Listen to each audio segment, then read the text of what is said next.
This is a Cincy fan talking with LP. You can catch me on Twitter. That's a Cincy fan talking. You say it like it sounds, just leave off the G. If you have ideas for the show, you can reach me at Cincy_fan talk at yahoo.com. If you have any suggestions for the show, make sure you leave them there. Who knows, you might find yourself as part of the show. Any feedback would be definitely appreciated. And also, make sure you hit the Linktree page that's on my Twitter. Make sure you click on that. You can find all the different ways to contact me there. Enjoy the show.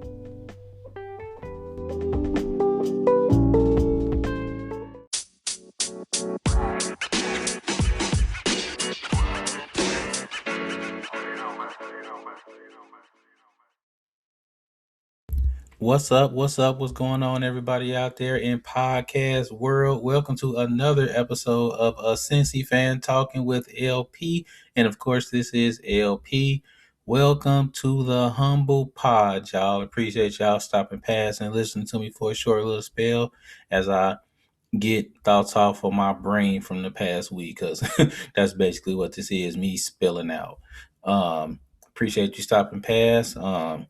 We're gonna kick this off on another Tuesday. We're gonna get into some men's and women's tournament hoop, kind of tell you what I saw and what I thought, and some random thoughts. Basically circling around 90s television, because that's what I've been on for the past month or so.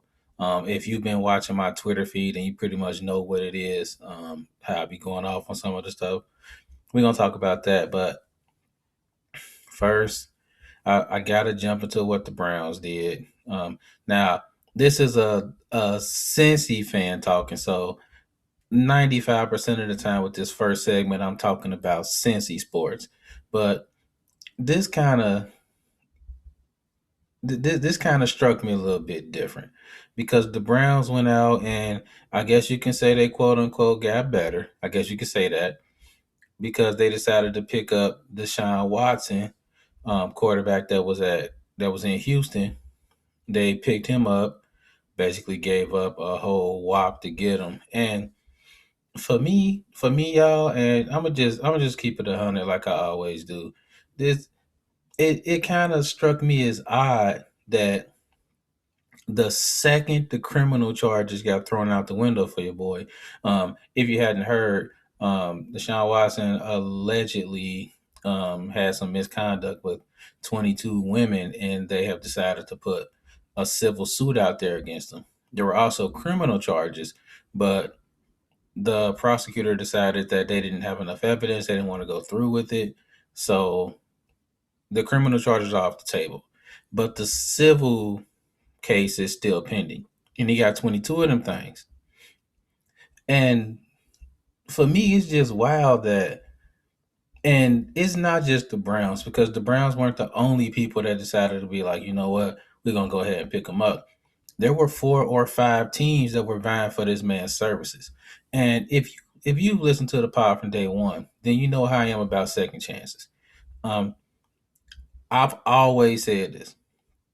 If we judge somebody based off their lowest moment, like some of the worst stuff that they did, it would be a whole lot of people not working, not playing sports. I mean, we all do dumb stuff. We've all made mistakes. I mean, and like truth be told, I mean, I had to get my books when I was in college, and I mean, I had to kind of walk out of some stores with my books because I was super poor, and I'm like, that's not something I like wanted to do. I mean, I wasn't like selling the books for money or something like that, but there was no way I could afford my books. It was like $125, and if somebody was to judge me based off of that stupid decision, they'd be like, "Look, LP, we like you, but I can't fool with you, man. You're a thief."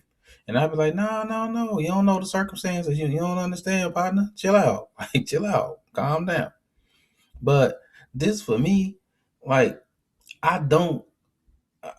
I think people use that everybody makes mistakes thing and kind of pull that as a blanket over everything. And it's not meant to be that. And I mean, I don't know if this stuff is true or not. Like I wasn't there. I can't be like, well, nah, you know what you did, and what if it's false?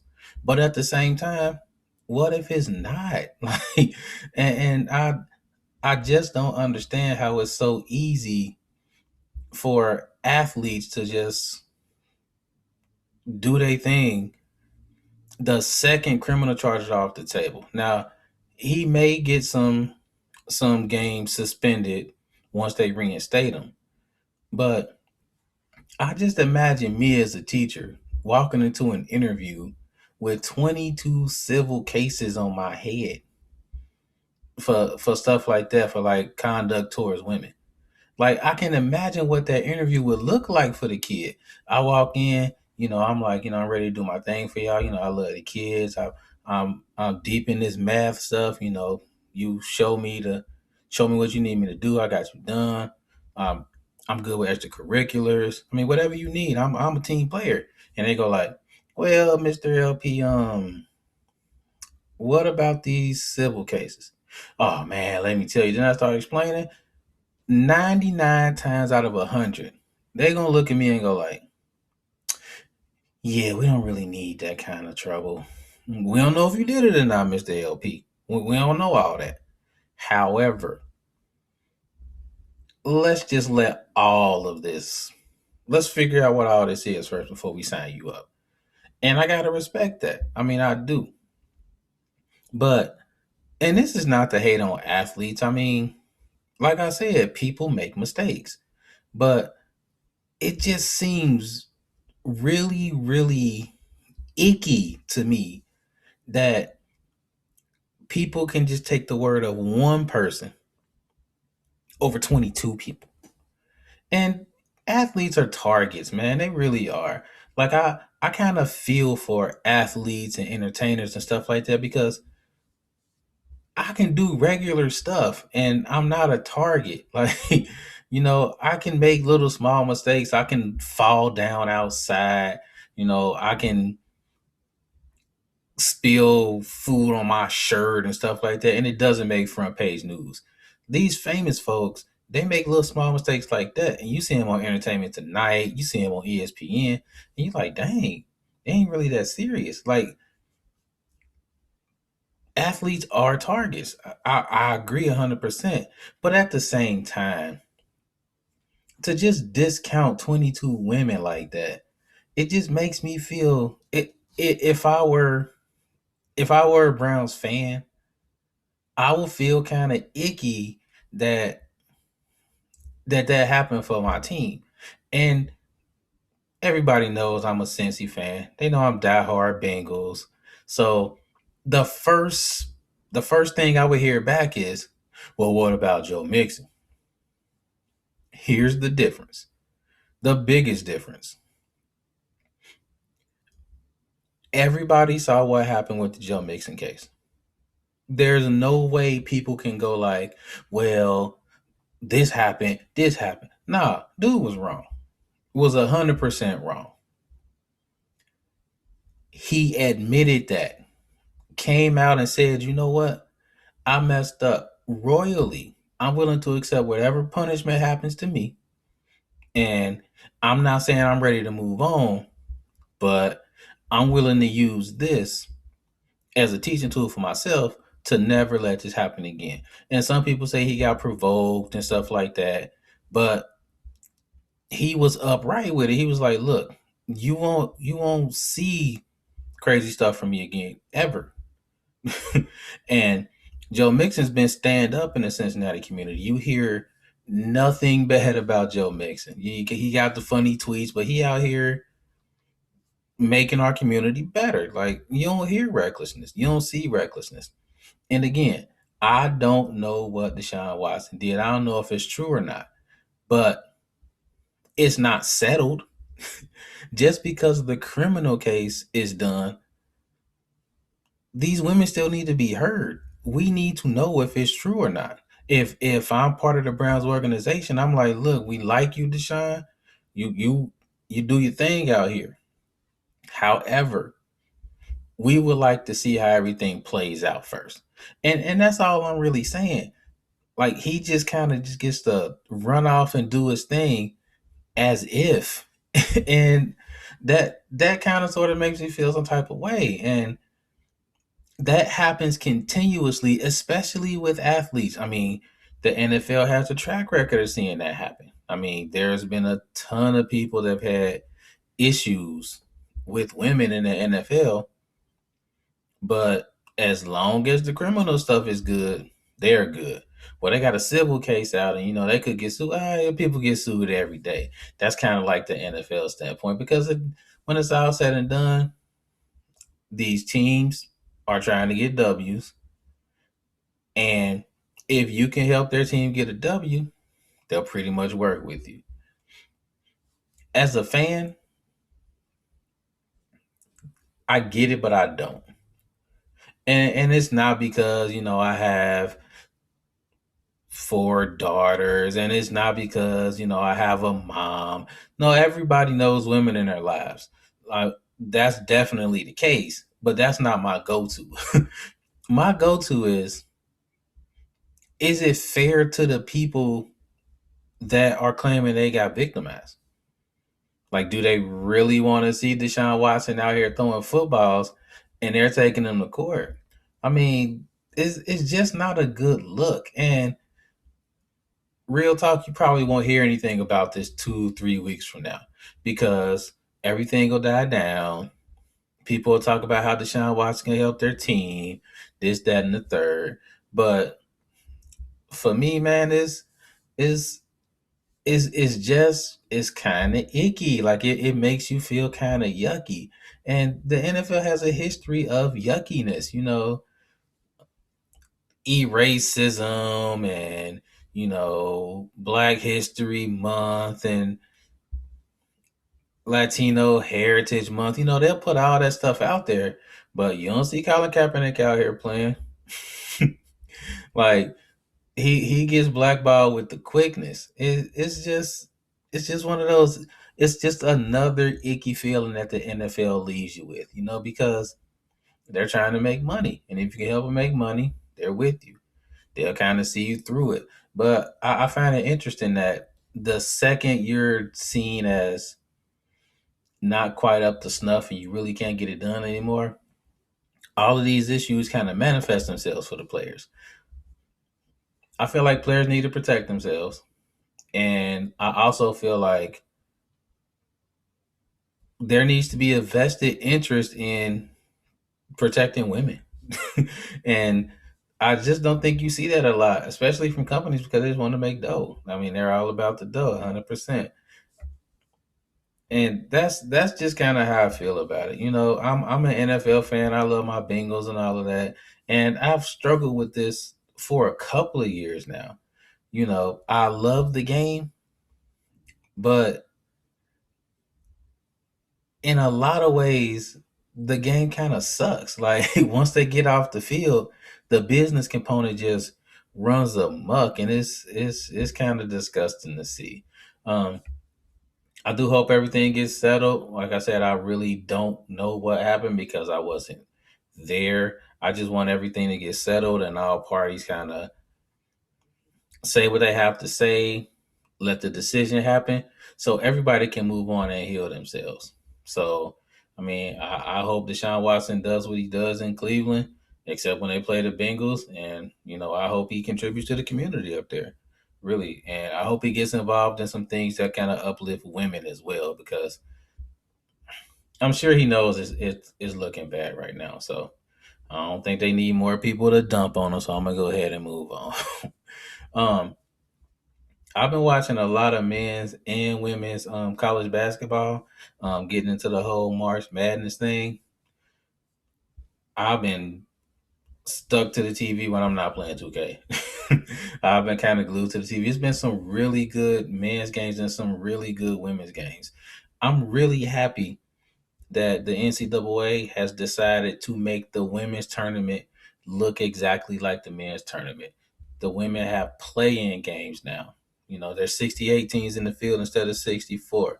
Um, the women's game has always been exciting, except for the first round when the one seed plays the 16 seed. Just brutal television. Brutal games. And it's not because the women's game is bad, because it's a very good game. People don't understand how fast paced the women's game is.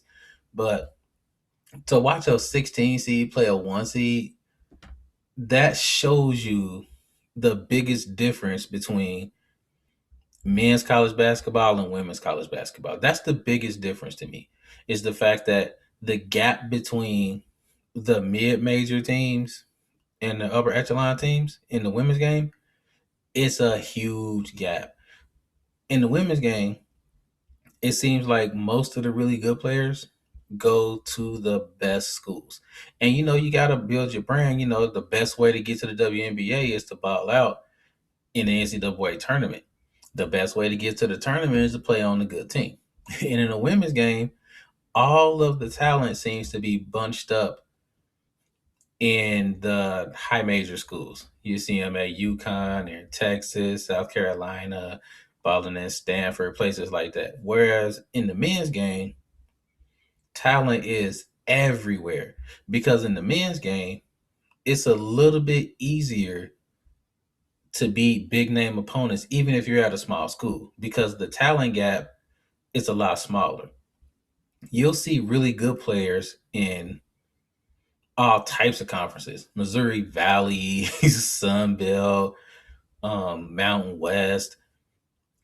In the men's game, the talent is so spread out. And in the women's game, it's not as spread out yet. The growth hasn't happened as fast, but it's happening right now. That's really the biggest difference, because once the games get into the second round and things like that, you can see that in the women's game, there are really good teams and really good players at a lot of the schools that are high major. So once you get later on in the tournament, there are really good games. I think I was watching who was it? Louisiana Tech playing. I forget who it was. It might have been Iowa or somebody. I think it was Iowa State, and it was a really good game. They were like battling back and forth. I had a couple people telling me, like, the women can't even make layups. Blah, blah. Like, dude, get out of here with that.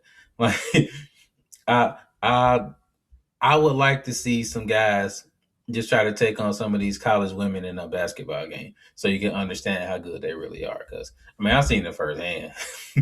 But that talent level, once it starts to like spread through the entire women's game like it has the men's game, then you'll start seeing those great first round matchups, and you won't see those humongous blowouts and things like that. What I really think the women's tournament should do, real talk, is they should not have the first and second round games on the campuses of the highest seed. I think a lot more upsets, a lot better competition could happen if you took all of those games and put them in neutral sites like they do the men's games. Because not only does that top seed have a lot more talent, but they also have that home court advantage. They earned it throughout the season, so I can't hate on that.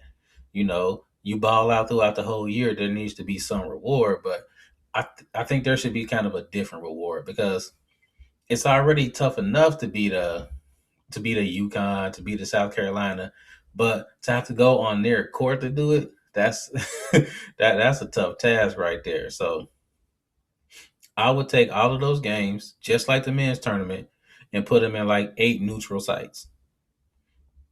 That would be my biggest thing. Like, if I was giving advice to the women's game, the NCAA game, that would really be my only thing. I would say take those games, move them to neutral sites, and then kind of see what happens. But other than that, it's been 2 really good tournaments so far. I'm excited to see what happens next. Irrational Confidence Pod, shout out to them, has us in this bracket pool where we're looking at the point spreads, right? So sometimes I forget that I'm looking at point spreads and not the actual like winner or loser of the game. So I'm rooting for Duke to win. And I'm like, yeah, Duke win it. But they only win by 12. And I'm like, dang, I forgot. I needed to win by like 19 points. It's like, keep scoring. I'm watching the game so differently, y'all. Like my wife looking at me like, why you care about this game? I mean, it's a blowout. They up 24. I'm like, look, they can't give up more points because they're gonna drop under that mark and then I lose. And she like, yeah, you can't gamble. I like, nah, I can't gamble. Like I cannot imagine spending my Saturday night or my Tuesday night watching some West Coast game because I got one team plus the points or something like that. I might as well just start chain smoking and going like calling my bookie or something like that. I don't think I could live that way. I I'd be on pins and needles the entire time. Like, oh my god, don't score, don't score, don't score. Like, nah, I can't, I can't live like that. Um, I'll just stick to watching the games and doing this bracket pool for no money involved. Like, I couldn't imagine watching these games and having money on the games. Like that, I would just be watching the game the entire time. I would have to drink something. Like I really would because I'd just be anxious the entire time watching the game, legs shaking. Like, no, don't score, don't score, don't score. I don't need that stress. It's it's enough stress out here. I don't nobody need that. But make sure y'all enjoy the hoop. This is the first time in a while that we've had the college games the way they're supposed to be in the tournament, at neutral sites on campuses instead of all in one bubble. I mean, they pulled off two great tournaments in bubbles, but man, that's just tough. Wear y'all masks so we don't have to go back to that. Get vaccinated. Put your mask on because we don't need to go backwards, y'all. Like let's push forward so we can get through this. So we can make sure that we have not only great sports action, but let's just be able to walk through a grocery store or go to a school without putting a mask on. Like let's see if we can get there, y'all. Hey, we got a Cincy fan talking with LP. We'll be right back. Hi, hi. I'm Princess and I'm Queen. This is Daddy. You have to say, and this is a Cincy fan talking with LP. And this is a sensitive fan talking with LP Daddy. Nice job. Mm-hmm.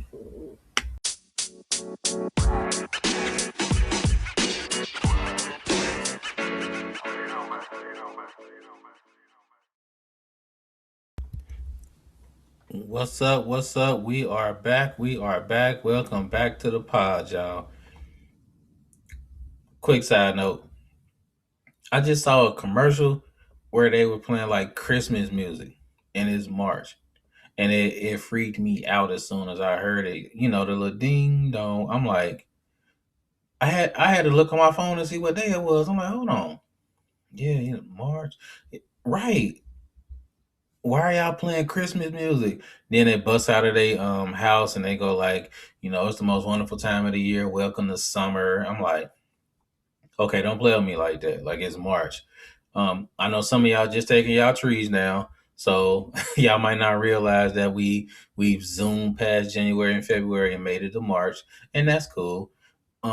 We got some people a couple blocks from here that real life have all of their Christmas decorations up and it's March 21st, the year of our Lord 2022. And they got all their stuff up. I'm like, at this point, don't even take it down. Like, what's the point? You're gonna have to put it right back up in a few months. So just leave your stuff up. If you got your tree up right now, or if you got decorations up, like no hate, it's cool, but don't take it down because pretty soon we'll be doing the whole Christmas in July thing, and you want to look fresh for that. And then after that, we roll into November, December. So if you out there listening to this and you have all your Christmas decorations up because you didn't feel like taking them down, man, just leave them up. just make your house festive all year long. Now, honestly, I don't know how y'all getting by like that and not looking around just heated because it's not Christmas time because that's one of my main motivations of taking our stuff down. I want it to look like Christmas because then I'm gonna want it to feel like Christmas. I'm going to want it to be Christmas. I mean, 2 whole weeks of no work. Like, I mean, that's blessings on blessings. So, yeah, we had to get all our stuff down ASAP, like January 2nd, 3rd. I think we moved kind of late this year, so we got it down like second week of January, but that's kind of late for us. Real talk. That was a little side note. I just saw the commercial and made me think of that. But we doing random thoughts anyway, so hey, I'm right on time. Check that out. I've been watching a lot of '90s shows lately. Um, Normally, I kind of watch one or two, when they pop up because they don't really feel old to me until I start seeing what they wearing. Once I really look at what they're wearing on the show, I go like, "Damn, I'm old." Like that's tough. But lately, I've been watching a whole lot of New York Undercover, and if you're on my Twitter feed um, around 9 p.m. on Fridays, I'm just tweeting a storm. I'm real live tweeting New York Undercover because I feel like it's something I would have did back in 95, 94, 95, 96 if Twitter was out. I feel like I'd have been sitting right in front of the TV, live tweeting New York Undercover. I mean, that was my show back in the day because rarely did you see a show where they were playing music that you had in your Walkman. Yeah, I said Walkman. And the youngsters out there, like we had the Walkmans. You had to kind of carry the little cassette. Later on, it was the CD in your big pocket or whatever, and then put the headphones on. Yeah, that was our stuff. But rarely did you watch TV and see people that look like you doing cop work and then they bump into the music that you just had in your Walkman or like your stereo. Like that was wild to us, and we were glued. I mean, Fox had us hooked on Thursdays. They really did. I mean, they had Martin popping off, then they had the Living Single popping off. Then after that, New York Undercover. We rolled with them from 8 to 10. Like let's go. I look at the fashions and I go like, God, pretty much every ensemble that JC Williams busts out in the show, I just look at it like, yeah, I had that. Yeah, I had those. Yeah, I had that jacket. Always just look at me like, really? You just dressed like JC? I'm like, yeah. Like, we all did. And I'm like, you ain't looking at some of these girls like, you had that skirt? She like, yeah, yeah, I am. I know you are. Like, because that was that was the New York experience, but a lot of that stuff we were kind of wearing. We were kind of like, that was our stuff. It's just like a real nostalgia kick just watching it, and then you start thinking like, dang, this show really was ahead of its time because the New York Undercover stuff kind of spawned the Law and Order, and it really looks just like it. They have like the beginning part where you see what happens, you see the crime that happens, and then after that, you see them going forth, kind of solving the crime. It really is Law and Order before Law and Order. I mean, it's executive produced by Dick Wolf, so yeah, that's pretty much that. That's on at 9 on BET 9 and 10 p.m. If you want to check it out, go down memory lane and see what you was doing in '95. um, I've also been just checking out the standard '90s TV fare. Um, Fresh Prince of Bel Air, Family Matters. I've been watching a lot of Family Matters lately, and I can't even tell you why. I can't. I really don't know. Like, it's one of those shows that pops on, and you always said it was goofy and it was lame and stuff like that. But you found yourself sitting down if you were at home on Friday. TGIF. You remember that? You found yourself if you were at home on a Friday sitting down watching Family Matters, and you probably didn't want to admit it back then, but it wasn't a bad show. And Jaleel White does not get enough credit for his physical comedy. Like, for real.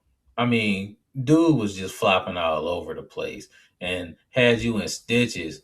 I mean, he was on that John Ritter type of physical comedy, like real life. Like John Ritter probably had the best physical comedy I've ever seen. I mean, that looked real, like the way he was crashing into stuff in Three's Company. And I put Jim Carrey up there too. Jim Carrey is top tier. I mean, I heard stories where Jim Carrey would like do falls and stuff like that, and then he would ask them if he could redo it because he thought he could do it better. Like he could fall better.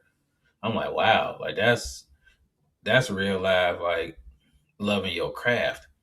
Jaleel White is up there. If you watch those scenes where he just steps into a pail and then all of a sudden the pail makes him run into a window and then he bounces off the window and then he bumps into a person and then that person bumps into another. It's like watching the stack of dominoes fall. Like that was he's really gifted at that. I don't really think he got enough credit because the Urkel character and him with the pants all hitched up with his catchphrases. I think that hid from how good of an actor he really was, and people really need to give him credit for that. So yeah, I've been on the Family Matters thing, and another random thought.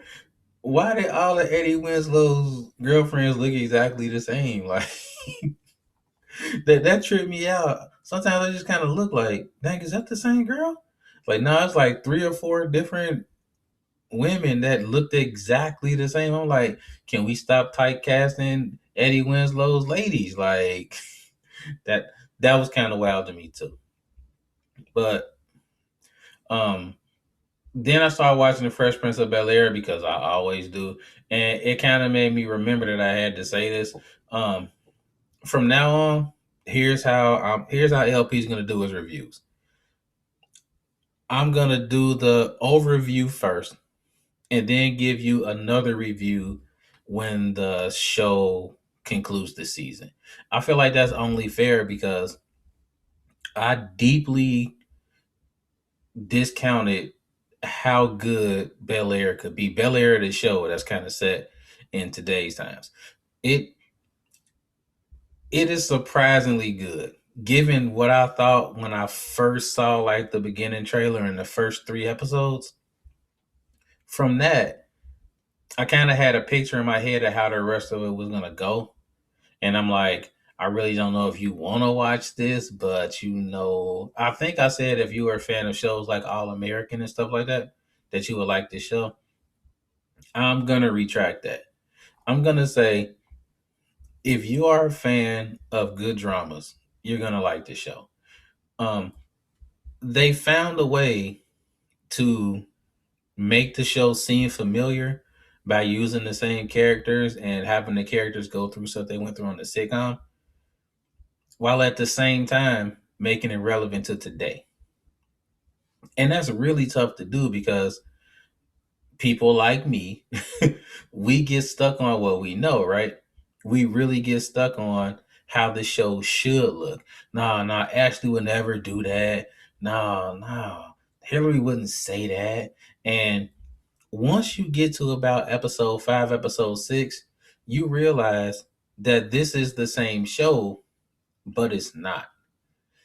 And that's actually really good to see because there's a lot of different shows and they'll rip off of what they did before and nothing will change. And you'll get to the point where you're like, why do you even do this? What's the point? They found a way to take familiar characters and make them different. So the Hillary that you knew on the Fresh Prince of Bel Air, same name, kind of sort of same mannerisms, but you're watching a different show. And they play it like it's a different show. But they do stuff to reel you in to make it kind of seem familiar, like to make you want to go like, okay, I know this character, but you don't know this character because they're moving off a different frame, and it's actually refreshing to see. Um, it gets heavy at times, and I think that's what turned me off on the first couple episodes because I'm like, I'm not used to the Fresh Prince of Bel Air being this heavy because they'll take the heavy moments and kind of lighten them up. With this show, it's heavy, and then every now and again there are a couple of light moments to kind of make you like, oh, okay, but for the most part, you're watching the drama. And once you approach it like that, the show is a lot, not, I won't say easier to watch, but it's easier to understand. Like you kind of take them out of what you know and you're putting them in a different place. But it just seems familiar. So I would recommend that you watch the whole thing. That's what I would do. Um, the last two episodes are going to come on this week and next week. I would say catch the whole thing and then kind of form the opinion there. But I think by episode 6, I was hooked. I'm like, wow, like the directions it goes in is really really interesting. So I would recommend that you watch it, and you know if you don't like it, at the very least, the storylines are going to hook you in to the point where you'll watch the entire thing. But I feel like once you get to episode 6, you'll find it a good watch. So that's going to be my new thing from now on. You'll kind of get like a, I won't call it a pre-review. Oh, like I guess you could. I won't call it a preview because that would be me telling you what's going to happen. So I just give you 2 reviews: what I think is going to be, and then what it actually is. Because I mean, I was just kind of blown away by how hooked in I was on this whole show. I'm like, wow, I'm 10 toes down in this now. Like I got to see this whole thing through. So check it out. Let me know what you think. Uh, tweet me. Hit me up. Leave a message here on the Anchor line. And you never know, you might end up on the show. So all those links will be there for you. And it's about that time. I think I'll watch some NIT hoop. I'm getting all the hoop in, just getting it all in. The women's hoop, the NIT hoop, all of it. So you know where I'm at. Same time, same channel. Until then, y'all, life is good. Peace out.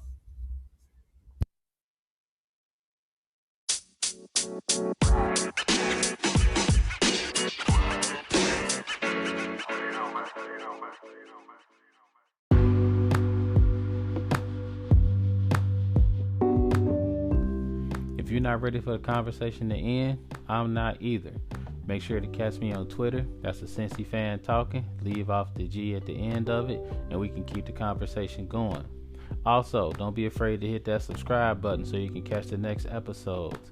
The episodes will drop every Tuesday. If there's a change in that, I'll make sure to let you know.